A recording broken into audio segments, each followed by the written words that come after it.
really excited about our opportunity. Our guys have worked hard to earn this bowl berth, and the opportunity to play it in our great state in Montgomery at the Veterans Bowl is the cherry on top. And our guys have already started working towards Western Michigan.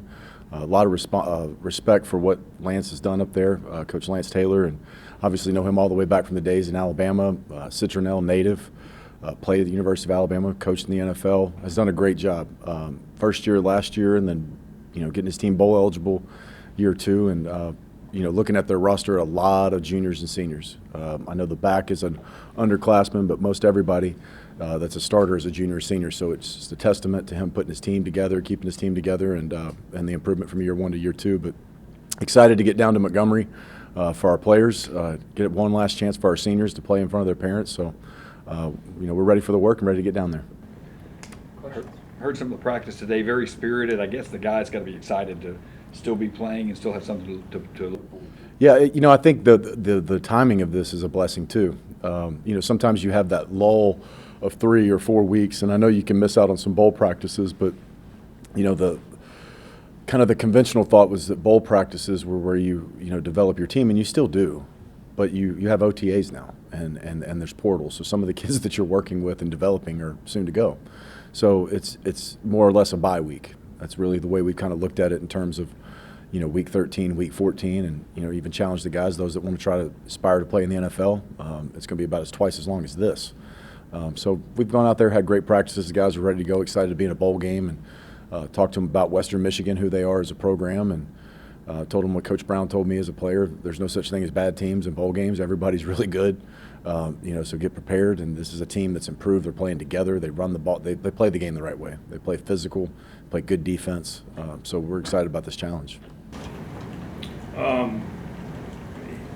know it was pretty early in your career as a coach too, but when you were on the staff with Lance, what do you remember about him as a young coach?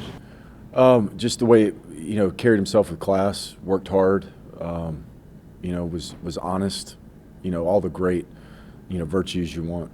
Just very honest, did what he said he was going to do, worked hard, was a good football coach too, knows football, all those things, but just more of personal traits than football traits was just how he carried himself. Just a classy individual who worked hard, was honest. I think those are some of the best things people can say about you. You mentioned the bowl game being early. It really kind of gets I don't want to say get it over with, but it gets kind of, you move on to the off season quicker, where you got portal and second recruiting day and all that. It's really less of a disruption. Yeah, there's plus and minuses to it. Obviously, if you play a bowl game on the 29th or 30th, then you can sit there for those 3 weeks while people are coming in and bringing portal recruits in and things like that. You can bring them in and visit them. We'll be in Montgomery Tuesday through Saturday, so we will lose that opportunity to bring players in during the portal window and recruit and have official visits and those things. We'll also lose the accumulation of practices that you get by a later bowl game. But at the same time, you won't be doing two things at one time in terms of preparing for a bowl game and hosting an official visit. So on the 15th, we'll be straight in recruit mode. So there's good and bad. There's pluses and minuses. You got to find the silver lining in everything. And it's just part of college football now in terms of a signing day on the 4th on Wednesday, finals, bowl game on the 14th, official visits. You just adapt, adjust, overcome. Western Michigan personnel last week. The first thing that jumps off is the experience factor. When you've got 10 out of 11 returning on defense, every single one of them has SR or JR next to the name, except for the back 10. I think he's a redshirt freshman. But everybody else, everybody up front, there's one junior guard, everybody's a senior, a lot of experience, and then just the way they play. The way they play a physical brand of ball on offense. They can be explosive, just because they'll pound the ball and get in 12 personnel, 2 tight end sets, heavy tight end sets. Doesn't mean that they can't be explosive and throw the ball. A lot of that has to do, obviously, with the league you're in, the weather you're playing in. You have to be built for those type of games. So they have sunny offense and they have snowy offense. They can figure it out. Defensively, they play the game the right way. They can be as complicated as they want to be, but they can also just sit in some base calls and play you nose to nose. So I have a lot of respect for the way they play the game. The portal opens Monday, which obviously is before the game. Is it a situation where guys who may want to leave are going to still play in the game, or is it just kind of a case-by-case basis? I've told the guys, my job is to do what's fair for South Alabama. That's my job, to do what's fair for South Alabama and win ball games for South Alabama, and that's going to be at the forefront of my mind. And so what I have to do is institute some type of policy. So if you want to play in the game, then you need to do what we've always done: make all the practices, make all the meetings.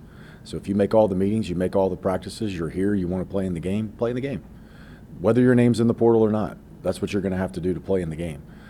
If you're one that wants to get in the portal and you want to start exploring options, and I want to go visit this place and that place and those things, and you can't make practices and you can't make meetings, then you probably aren't going to be prepared for the game, so you can't play in the game. But I tell every one of our guys, the portal is for you. It's for you and your decision making. There's a lot of different things in there. Some things you can hang your hat on, some things that are, false, fool's gold. So, I'm not here to tell you whether to get in or get out. I want all of you to stay. But if you decide to get in and you decide to take visits, then I have to do what's fair for South Alabama and play people that are prepared to play in the game.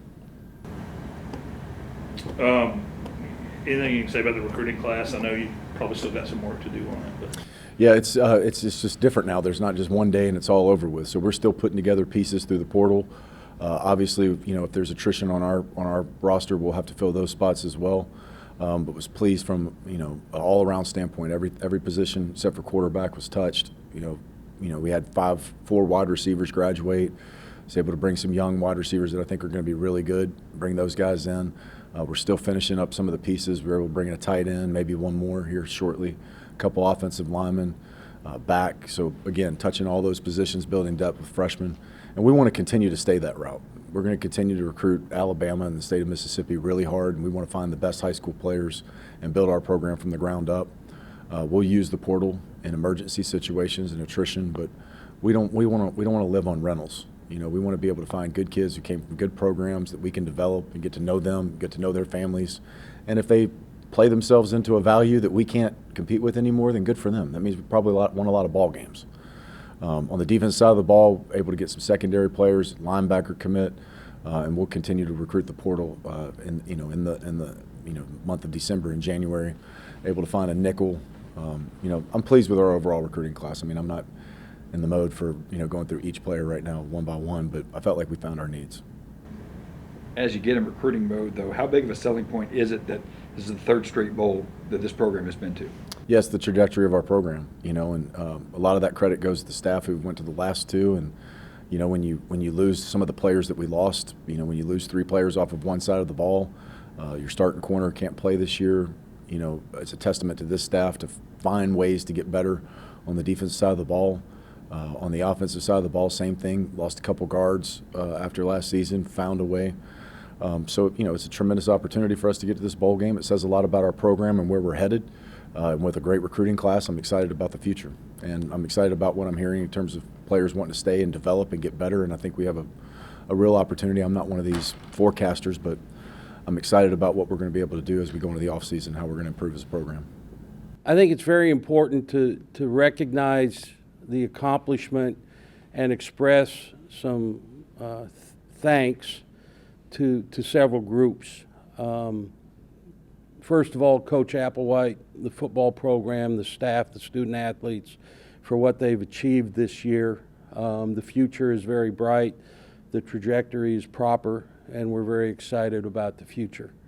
I would also like to recognize and show sincere appreciation for our supporters, our fan base, and our students, where we have people that have been season ticket holders for 15 seasons that have stayed with us and have now been able to enjoy a third straight season with a bowl game. And so those that have been with us, those that have joined us along the way, and those that have recently joined us, I encourage you to stay with us, enjoy the ride, get to Montgomery, and support the Jags. And finally, appreciation for our students at the University of South Alabama, whose attendance and energy, bringing it to our game day experience in Hancock-Whitney Stadium has made the difference that we hoped it would make when we built this stadium on campus. And so there are other groups, but those are people that I think deserve a sincere thank you from myself, the university, the football program, for their support. Concerning the bowl game, very grateful and excited to be nearby, but far enough to where the kids can experience something different. I think the positioning of the bowl game on the first weekend of bowl season has a very positive influence on our attendance. And I want to encourage and remind our fan base that it is important that we get there and we support and we get there in numbers, because that is something that is evaluated and noticed and passed on from year to year, is how programs travel. So make plans, get your tickets, get to Montgomery Saturday the 14th, have a lot of fun, fill up that side of the stadium, and help us get a win. I look forward to our second trip to Montgomery. It's been 10 years, I believe, and the bowl organization led by Johnny Williams does a first-class job.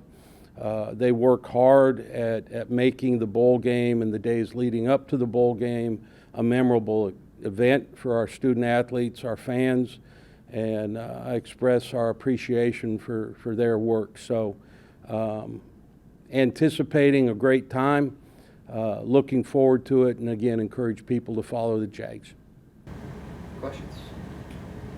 Since you mentioned it, the transition to major, I know you were hoping for it to be good continuity, smooth. Just how do you feel like? Yeah, it was a contributing factor to the hiring of major, not the dominant, but it was in there, was the degree of continuity, and along with that, seeking consistency in our performance in the forms of wins and losses. And I think that has been achieved this year, and you have a sense of stability and expectations. You know, when we are playing meaningful games in November and we go into the last weekend of the regular season with a chance to win a division, that speaks volumes about the first year under the leadership of Major Applewhite. And so, yes, the continuity, the consistency is something we've been hungry for, and we're seeing that.